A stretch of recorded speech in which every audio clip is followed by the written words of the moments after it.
Chapter 7 is about Hebrew adjectives. What is an adjective?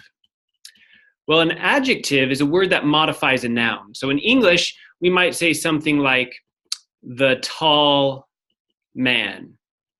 And here, tall would be an adjective describing man. This would be called the attributive use. The attributive use, because it's attributing something to our noun. So here, height, right? The tall man. We could say the red car. Red would be an attributive adjective there. So it can be an attributive, an adjective can have an attributive function, but it can also have a predicate function. So the predicate use. And in this instance, in English, what we do is we make it into a verb, into a sentence using the verb to be. So instead of the tall man, we might say the man is tall. And here, tall is still an adjective, but we would call this a predicate adjective. And then the final use of adjectives is what is called the substantive. The substantive use basically takes the adjective and turns it into a noun, makes it fill a noun slot. So if you think of the movie title, The Good, the Bad, and the Ugly. And the ugly.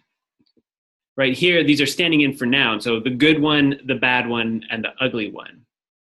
So these are our three uses of the adjective right here. There's an attributive use, a predicate use, and a substantive use.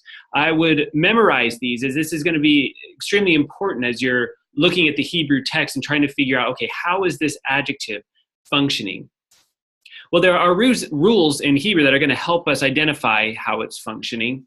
So let's look at the attributive use first.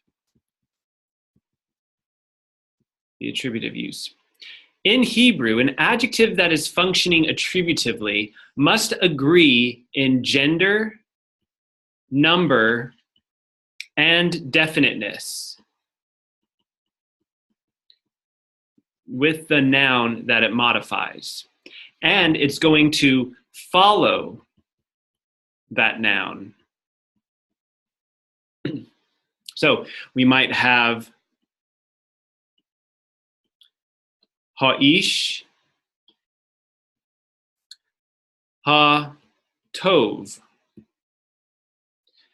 Right, so here both these words are articular, that is, they both have the article. Here we have a hey with a comets because our Aleph has rejected the Dagesh forte, and so our patach has compensatorily lengthened to a comets. Here we don't have that happening. We actually have our Dagesh forte, and then we have our hey with a patach at the beginning. So this is our adjective, and this is our noun. So we would translate this in this Hebrew noun phrase as the good man. So it agrees in gender, they're both masculine. It agrees in number, they're both singular. And agrees in definiteness. They're both definite, right? They both have the article, the good man. So remember that for the attributive use, they have to agree in gender, number, and definiteness. For the predicate use, the adjective has to agree in gender and number, but not definiteness. The predicate adjective will never have the article. So while it agrees in gender and number, just like the attributive use, it does not agree in definiteness. So in this case, if we have, again, our same one, if our same kind of noun and adjective that we're using here, ha'ish, tov, right? Both are masculine, both are singular, but now ha'ish has this article right here, whereas tov doesn't. So we would translate this as a predicate use of the adjective, and we would translate this as the man is good. So even though there's no verb to be in this little clause, in English we have to supply the verb is. the man is good. You can see here it's following the noun. You could have it the other way, so you could have tov ha'ish, and that would still be the same thing as that. The man is good. Now, there's a bit of ambiguity when you have a predicate use. When you want to say something like, a man is good. It's easy to tell when the man is good because you have an article in front of man, and it's going to disagree in definiteness with that predicate adjective. But here, neither of them are going to have it. So if we had the phrase ish tov,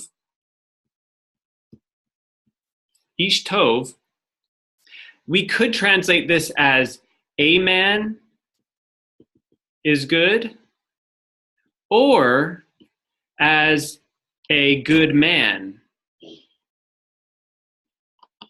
So both of those are possible translations for that phrase. The only way you're going to be able to tell is the context. Context is going to be key in determining whether or not this right here, this adjective, is functioning as a predicate adjective or whether it's functioning attributively, modifying the anarthrous noun.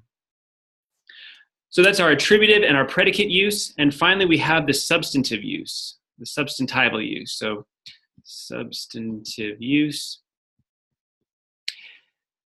If we just have tov, and there's no noun for it to modify, okay, there's no noun that's with it, that's near it, that it could modify in any way, then this is going to be functioning substantively.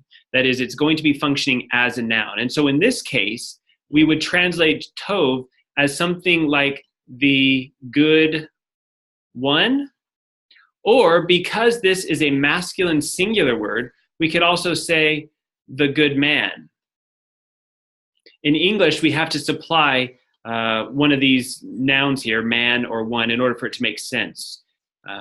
Even in the title, the good, the bad, and the ugly, we understand that we're talking about there's a good one, a bad one, an ugly one, right?